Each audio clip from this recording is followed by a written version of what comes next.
Wait, this is not any other self-improvement video where I'll be sharing blindly some tips to be productive and then call it a day. No way. What we're about to discuss is so much deeper than that. I'm going to explain the human psychology behind procrastination, why we're so easily distracted, and why most of us never truly reach our full productive potential. And let me tell you this up front. Being busy is not the same as being productive. Our society loves to glorify busyness, but in reality, it's just another trap keeping us from getting the right things done. So consider this a complete masterclass on productivity. We're going to break down everything in detail, from the evolutionary reasons behind procrastination to the modern-day pitfalls that hold us back. I promise, if you stick with me until the end of this video, it's going to be the last one you'll need to watch on how to be productive. Let's get started.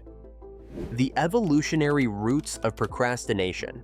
Let's kick things off with a bit of history. And I'm not talking about what happened last year, but way back to our ancestors. Imagine you're living in a world where survival is your main focus. Your brain is wired to prioritize immediate rewards, like finding food or shelter, over long-term goals. This survival instinct made perfect sense back then. But here's the catch. Our brains haven't changed much since those days, even though our world has. In the past, our main concern was survival, finding food, shelter, and safety. Back then, our brains were designed to focus on immediate rewards because they were necessary for survival. For example, finding food provided instant gratification, which helped us stay alive. Today, our challenges are different. Instead of hunting for food, we're working on projects, meeting deadlines, and managing tasks that don't provide immediate rewards. Despite these changes, our brains haven't evolved much since ancient times. They're still programmed to seek quick pleasures and instant gratification.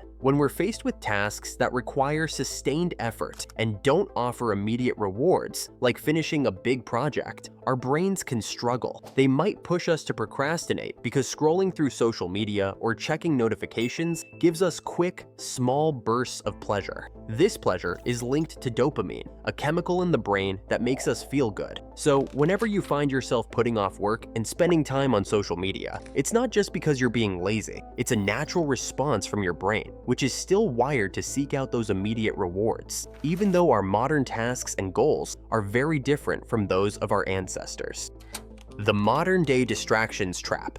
Now, let's bring this to the present. We live in a world designed to distract us. Think about it. Every day, we're bombarded with notifications, emails, and endless streams of content designed to capture our attention. This constant barrage of stimuli pulls us away from the focused, deep work we need to be productive. But here's where it gets tricky. Our modern lifestyle doesn't just distract us, it also creates a false sense of productivity. You might have noticed yourself busy all day, but at the end of it, you realize you haven't actually accomplished anything important. That's because we've become experts at doing shallow work, tasks that feel productive but don't really move the needle. Dr. Timothy Peichel, in Solving the Procrastination Puzzle, explains that procrastination is less about poor time management and more about avoiding negative emotions. When we have a tough or challenging task, it often brings up feelings of anxiety, frustration, or even self-doubt. Instead of dealing with those uncomfortable emotions, we turn to easier tasks like organizing emails, scrolling through social media, or tidying up. These small tasks give us a quick sense of accomplishment or relief, which makes them more appealing than facing the stress or pressure of the bigger task we're avoiding.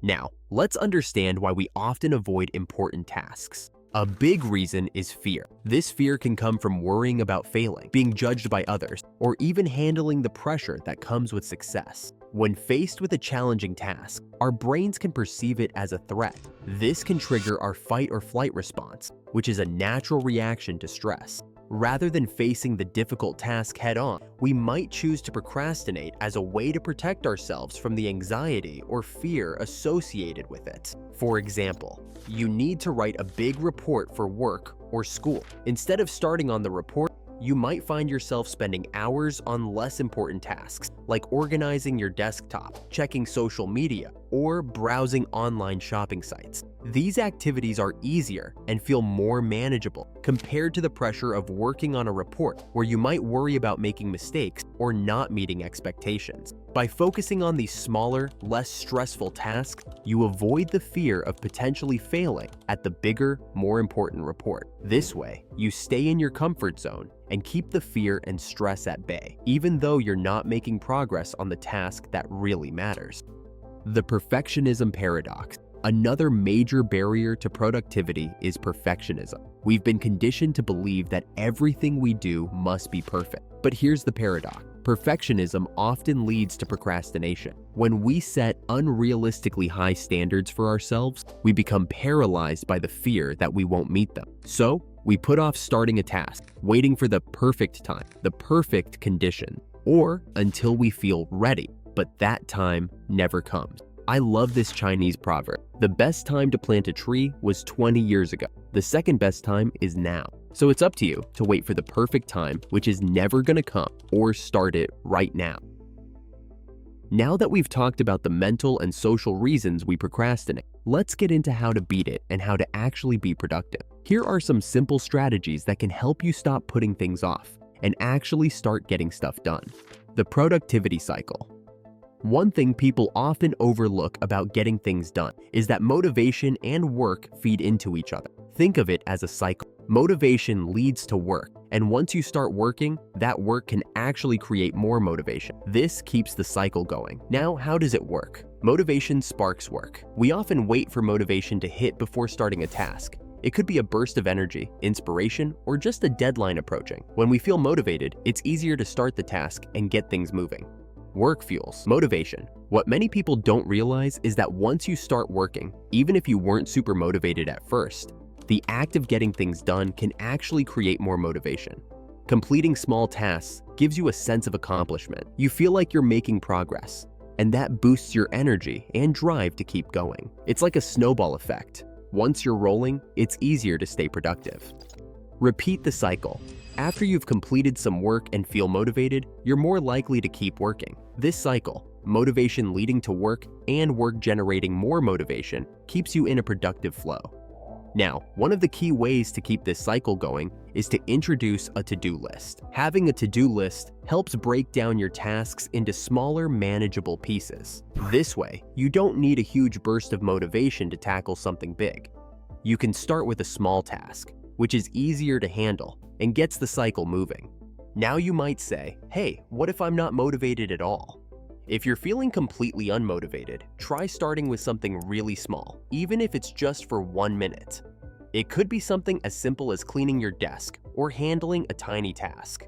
After that, go back to what you were doing. Here's where the magic happens. Often, once you start with a small action, you'll find yourself feeling more motivated and ready to continue working. This small start helps you get into a productive cycle, where each bit of progress fuels more motivation. Use the 2-minute rule. If a task will take less than 2 minutes, do it immediately. This helps you avoid the buildup of small tasks that can overwhelm you later. Productivity isn't just about working harder or longer. It's about understanding factors that influence our behavior and learning how to work smarter. By knowing the reasons behind our procrastination and addressing them with practical strategies, we can break free from the cycle of busyness and start making meaningful progress toward our goals. Lastly, on this channel, I share tips and strategies to help you improve yourself and reach your goals. If you want more helpful videos like this, make sure hit that subscribe button and like the video. It's the only way you can support us. See you in the next video.